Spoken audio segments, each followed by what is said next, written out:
Aujourd'hui, on va regarder ce que représente un mouvement de translation circulaire. Un mouvement de translation rectiligne, pas de problème, toutes les vitesses sont les mêmes, et la trajectoire est une droite. Pour un mouvement de translation circulaire ou curviligne, on a toujours un mouvement de translation, c'est-à-dire que tous les points ont la même vitesse, mais cette fois-ci, la trajectoire est un cercle. Je vais prendre un système, comme ici le schéma cinématique, que j'ai fait à main levée, où c'est un système 4 barres, où j'ai un qui va tourner de x0, donc je vais mettre x0, y0 ici.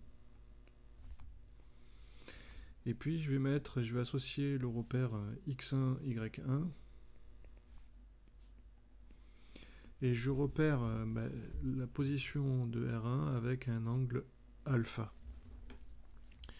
Le schéma cinématique ici montre bien que 1 est en rotation autour du solide 0 parce que au centre de cette liaison-là, que je vais appeler le point O, eh bien j'ai une liaison pivot.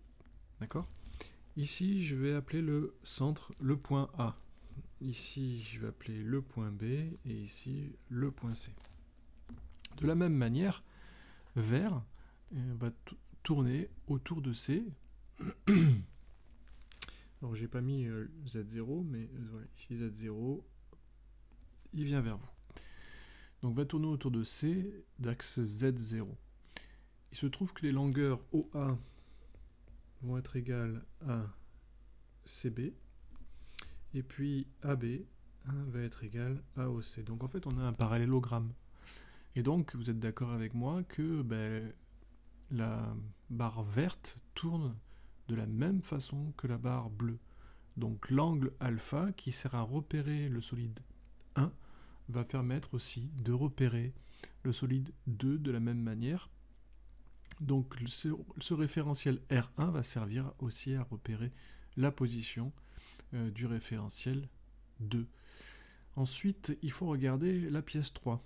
En fait, on a toujours un parallélogramme, ce qui fait que AB va toujours être parallèle à OC. Donc, une des définitions qu'on a vues d'un mouvement de translation, c'est que les vecteurs qui repèrent les solides restent coplanaires dans le mouvement. Et la géométrie du système fait en sorte que AB sera toujours parallèle à OC, et donc tous les vecteurs vont rester coplanaires du solide 3 dans le mouvement de 3 par rapport à 0. Conclusion, avec les propriétés qui sont ici, eh bien la pièce 3, c'est un mouvement de translation. Alors ça implique quoi un mouvement de translation ? Ça implique que la vitesse de rotation de 3 par rapport à 0 égale vecteur nul. Alors, c'est forcément une translation. Après, on va déterminer si c'est quel type de translation. Quelle est la trajectoire de A dans le référentiel R0 ? Je sais que A, c'est un point de la pièce 1,1, il est en rotation. Ce qui fait que la trajectoire de A, c'est un cercle de centre O et de rayon OA. Pareil pour B. C'est un cercle de centre C et de rayon OB. Donc je reprends la trajectoire du point A qui appartient à 1, ou qui appartient à 2 d'ailleurs, puisqu'il est au centre, à 3 pardon, parce qu'il est au centre de la liaison, par rapport à 0. C'est quoi ? C'est un cercle de centre O et de rayon OA. Pareil, la trajectoire de B, qui appartient à 2 par rapport à 0, c'est un cercle qui a de centre C et de rayon CB. Ça veut dire quoi ? Ça veut dire qu'on voit bien que les trajectoires sont équivalentes par rapport au point A et au point B, et ces trajectoires sont des cercles. Conclusion, la translation, donc le mouvement de 3 par rapport à 0, c'est bien un mouvement de translation. Ça, on l'a déterminé par les propriétés géométriques, et cette fois-ci, il va être aussi circulaire. Pourquoi ? Parce que les trajectoires, donc ici, vous vous rappelez, comme A il est au centre de la liaison entre 3 et 2, c'est aussi la trajectoire de A qui appartient à 3 par rapport à 0. Et là, la même chose, c'est-à-dire de B qui appartient à 3 par rapport à 0, parce que B il est au centre de la liaison entre la pièce 2 et la pièce 3. Donc c'est comme ça qu'on détermine. Alors ça, j'ai fait un schéma cinématique très synthétique pour que vous puissiez enrichir votre imaginaire par rapport à tous les systèmes que vous pourrez avoir. Alors généralement on a ça dans les tables élévatrices, donc il y a des sujets comme les tables élévatrices, où cette fois-ci on va pas avoir des liaisons pivots, mais avoir des liaisons sphère-plan, des liaisons ponctuelles, qui vont glisser pour respecter toujours la géométrie et pour que justement le point A puisse avoir une translation non pas circulaire, mais cette fois-ci. Donc toutes ces tables élévatrices ou des choses comme ça qui permettent d'avoir des translations.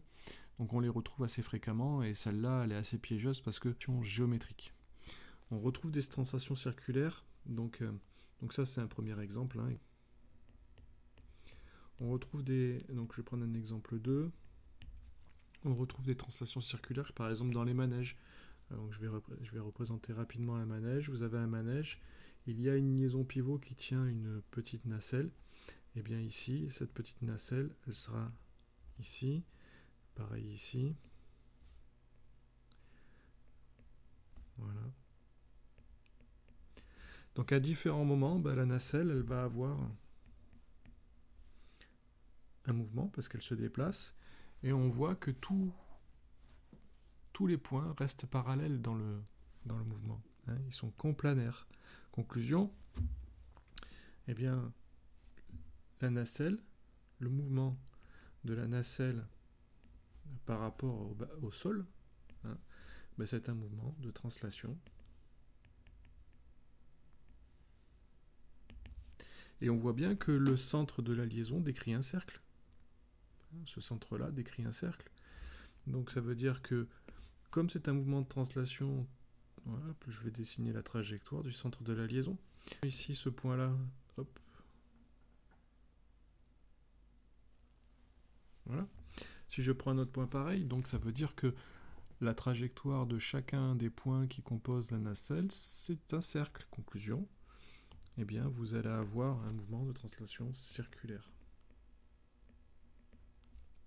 Donc là, pareil, hein, le oméga de nacelle par rapport au sol égale vecteur nul, parce que c'est une translation. Et puis, pour tous les points qui appartiennent à la nacelle, la vitesse de ce point qui appartient à la nacelle par rapport au sol, c'est égal à v. Ils ont tous la même vitesse, car c'est une translation. Donc le torseur cinématique de nacelle par rapport au sol s'écrira vecteur nul, parce qu'on a dit que l'oméga est égal à 0, et puis ici v, qui est la vitesse commune à tous les points, donc pour tout p qui appartient à la nacelle. Voilà la description d'un mouvement de translation circulaire. Si vous regardez sur internet, vous trouverez plein d'animations sur les mouvements circulaires. Donc, le manège qui tourne autour de son pivot. Vous aurez aussi des systèmes 4 barres. Alors sachez quand même que pour ce système de 4 barres, souvent vous en avez un à disposition. C'est une lampe de bureau. Voilà. Donc vous pouvez regarder sur votre bureau comment fonctionne ce système 4 barres, où toutes les barres sont parallèles, donc ce système de parallélogramme.